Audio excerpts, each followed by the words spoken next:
Tiger Woods n'a pas eu une enfance normale. Il a été élevé physiquement et psychologiquement pour devenir le meilleur golfeur de tous les temps. Il y a une célèbre règle dans le développement personnel qui dit qu'au bout de 10 000 heures d'une activité, vous devenez expert dans cette activité. Et on dit que par exemple Bill Gates, il a atteint cette règle des 10 000 heures à l'âge de 21 ans. Que Lennon, il a atteint les 10 000 heures à l'âge de 20 ans. Pour Tiger Woods, il a pratiqué 10 000 heures de golf à l'âge de 12 ans. Et cette jeunesse, ce travail acharné va avoir un véritable impact sur toute sa vie. Ça va le faire briller au point qu'il va devenir milliardaire et le meilleur joueur du golf de son époque, voire de tous les temps. Mais ça va aussi avoir une grosse part d'ombre dans sa relation avec les autres, dans sa relation avec sa femme, ses enfants. Et malheureusement, tout ce qui va lui permettre de décoller et d'atteindre les sommets, c'est ce qui va aussi causer sa chute. On dit souvent que le pire ennemi de l'homme, c'est l'homme. Et pour Tiger Woods, son pire ennemi, c'est lui-même. Et ce sont ces scandales à répétition qui vont affecter ses résultats dans le golf.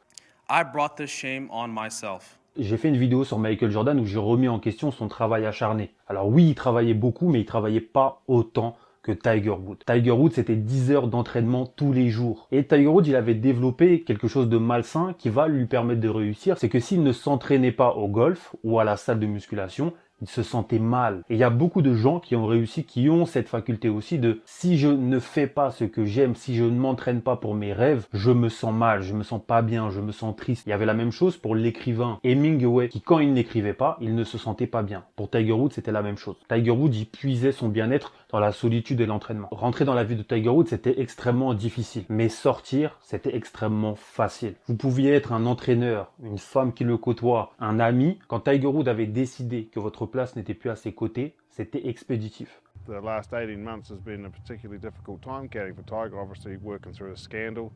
He's had a new coach, a swing change, and the last 18 months has been very difficult, and I've stuck by him through thick and thin. I've been incredibly loyal, and then, and then to have this happen, I mean, basically you could say I've wasted 2 years of my life.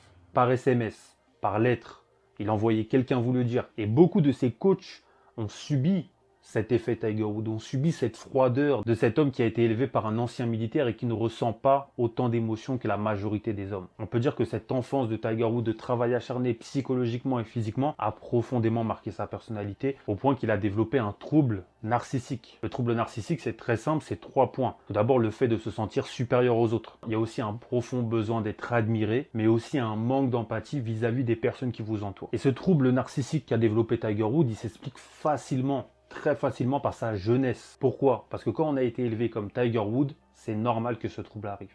Et ce trouble, il arrive par différents critères. Le premier critère, c'est de recevoir beaucoup de messages du style « tu es spécial, tu es un enfant incroyable », tu es supérieur aux autres. Et quand on sait que Tiger Woods, dès l'âge de 5 ans, il recevait par son père des cassettes de développement personnel avec des messages de ce style, et ces mêmes messages, tu es incroyable, tu es magnifique, il les notait sur une feuille et il les accrochait sur le mur de sa chambre, on sait déjà que c'est un bon chemin pour atteindre ce trouble narcissique. Le deuxième critère, c'est le fait d'être objectifié par ses parents. Et Tiger Woods, ça va être pour ses parents l'enfant élu, et ça va être pour eux le devoir de faire de lui le meilleur golfeur au monde. Ça n'est plus un enfant normal. Notre enfant est l'élu et notre enfant est un objet. Il va devenir le meilleur golfeur du monde. Et enfin, la troisième étape, c'est ce que Tiger Woods a subi de la part de son père, c'est de subir une alternance entre amour et colère de la part de quelqu'un que vous aimez. Et le père de Tiger Woods, il était parfaitement dans cela.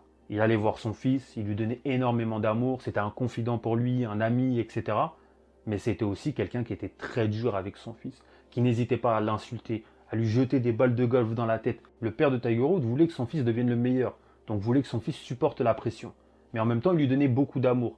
Et cette alternance fait que c'est un critère du trouble narcissique, et ces 3 critères réunis ont fait que Tiger Woods a développé ce trouble psychologique qui le poursuivra toute sa vie. Le fait de vivre ça pour un enfant, en vérité, ça va créer un bouclier et ça va écraser la véritable personnalité de l'enfant. Donc la vraie personnalité de l'enfant va être à l'intérieur de l'enfant. L'enfant va se créer un bouclier et va créer une personnalité vis-à-vis de ce qu'il a vécu. Ce trouble psychologique qui va développer Tiger Woods va faire qu'il va aimer les gens non pas parce qu'ils sont des êtres humains avec des défauts et des qualités, mais par rapport à ce que ces êtres humains apportent à sa vie, apporte à sa carrière. On va trouver différents passages de sa vie où c'est comme ça. Par exemple, la première copine qu'a eu Tiger Woods, c'était une relation de 4 ans. Tiger Woods va écrire une lettre en lui disant « C'est fini entre nous, je ne veux plus jamais te revoir ». Il n'y aura pas d'explication, il n'y aura pas de rendez-vous, il n'y aura pas de scène émotive. Une lettre, je ne veux plus te voir, c'est fini. Et le père de Tiger Woods, il était un peu comme ça, puisque le premier avocat qu'a eu Tiger Woods et qui a beaucoup travaillé sur la carrière et le développement de Tiger Woods, il va être viré de la même façon par son père.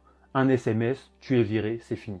On veut plus te voir. Il n'y a pas d'explication, il n'y a pas d'émotion, il n'y a pas d'empathie, il n'y a pas de remerciement pour le travail accompli.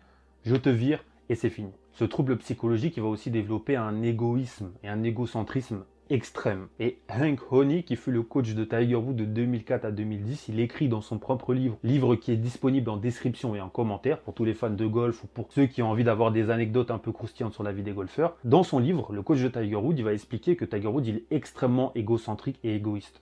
Quand sa femme lui fait à manger, il mange avec sa femme en tête à tête.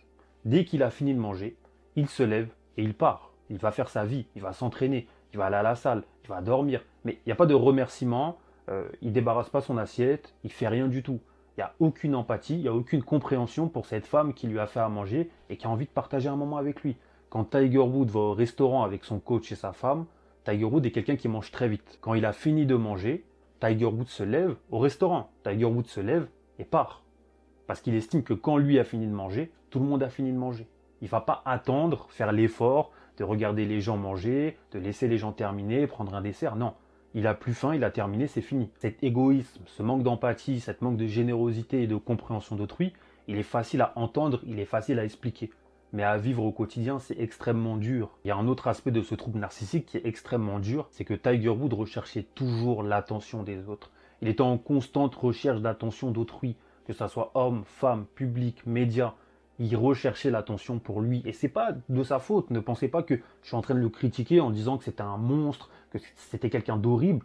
Mais il était victime de cette jeunesse où il avait été le centre du monde pour ses parents. Et quelqu'un qui a été le centre du monde pour ses parents, qui a réussi si vite, avec des caméras autour de lui, énormément d'argent, des femmes qui veulent de lui, des femmes qui seraient prêtes à tout pour lui, à tout lui offrir, elles sont prêtes à lui donner leur corps gratuitement.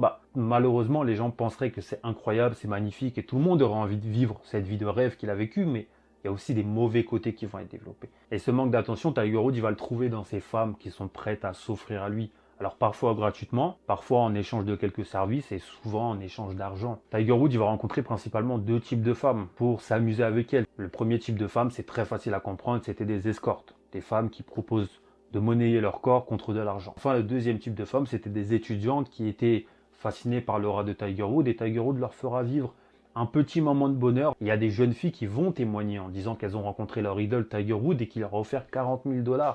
Quand elle ne gagnait que 10 000 $ à l'année. Et Tiger Woods, il va être véritablement accro à ces petites escapades avec ses escortes, avec ces femmes-là qui lui offrent des moments de tendresse partout dans le monde. Et on peut se demander comment a-t-il fait pour être aussi fort en ayant autant de femmes. Et ça s'explique par le travail.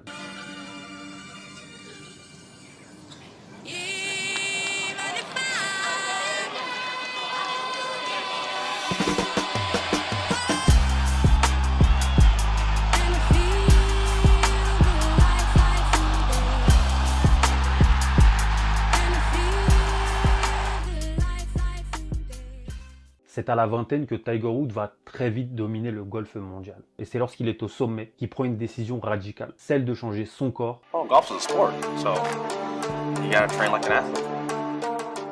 Et son swing. Alors, changer son corps pour un golfeur, on n'a pas besoin d'être autant musclé, il va le vouloir. Changer son swing quand on gagne déjà, c'est pas normal. Et pourtant, il va le faire. Parce que Tiger Woods est dans une véritable quête d'excellence. Hank Honey, son coach de 2004 à 2010, dira que entraîner Tiger Woods, ça a été le moment le moins productif de sa carrière. Pourquoi? Parce que Tiger Woods, à l'entraînement, il était imprenable. Il a dit, j'ai jamais vu quelqu'un ne jamais rater comme ça à l'entraînement. On the driving range, you thought, there's no way this guy could ever lose. He hardly ever missed a shot. Wow. Ever. Like he would go on the golf course, and he'd miss a couple. But you gotta understand, he'd go through a warm-up, all the time and never miss a shot. Et de 2004 à 2010, son coach dira que Tiger Woods a environ gagné 45% de ses tournois. Et il comprenait pas comment ça se fait qu'il gagnait aussi peu. 45% pour lui, c'était pas assez. Parce qu'il voyait que Tiger Woods à l'entraînement ne ratait jamais. C'était quelqu'un qui était trop fort. Il n'avait pas besoin d'un coach. C'était lui le meilleur. Il ne comprenait pas comment ça se fait qu'à l'entraînement, il réussissait toutes ses balles et quand arrivé en tournoi, il ratait même des balles faciles. Alors il y a la pression, il y a plein de choses qui s'expliquent. C'est pas le but de la vidéo, mais comprenez bien l'embarras du coach qui dit que la personne que je suis censé coacher est déjà trop fort en fait. A déjà quasiment atteint la perfection. Et d'ailleurs, ce coach-là, il raconte une anecdote dans son livre en 2010 qui est super intéressante. Il dit que la première fois qu'il a rencontré Tiger Woods était au bout d'une allée. À la première rencontre, Tiger Woods lui dit « Bonjour, je ne suis pas d'accord avec 3 principes de votre entraînement, de votre philosophie de coaching. » C'est-à-dire qu'avant même que le coach ait vu Tiger Woods, avant même qu'il y ait eu un échange de discussions, etc., Tiger Woods avait déjà analysé, voire suranalysé, toute la méthodologie de coaching de son futur coach.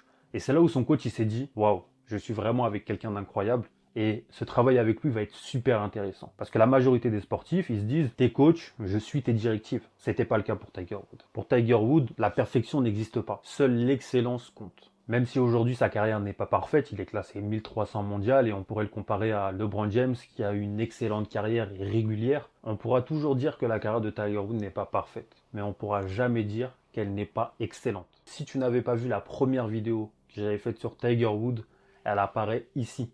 Je t'invite à la regarder, à me laisser un commentaire. Si tu as envie de te renseigner un peu plus sur la vie de Tiger Woods, je te mets 2 livres en description et en commentaire. Le premier livre, c'est sur le coach de Tiger Woods 2004 à 2010, extrêmement intéressant. Et le deuxième livre, c'est sur un caddie. Caddie, c'est celui qui se balade avec le golfeur sur le terrain de golf. De toute façon, si tu as regardé cette vidéo, tu dois certainement plus connaître que moi le monde du golf. Ce caddie-là, il partage quelques anecdotes, quelques expériences qu'il a eues avec les plus grands golfeurs du monde. Le golf, c'est un sport qui est très peu connu, qui est très peu mainstream, il y a très peu de gens qui aiment le golf, mais pourtant c'est un sport qui est fabuleux, c'est un sport qui est incroyable, c'est un sport qui mérite d'avoir plus d'attention, et je pense que même c'est un sport qui aurait l'honneur d'être plus développé en France et dans le monde.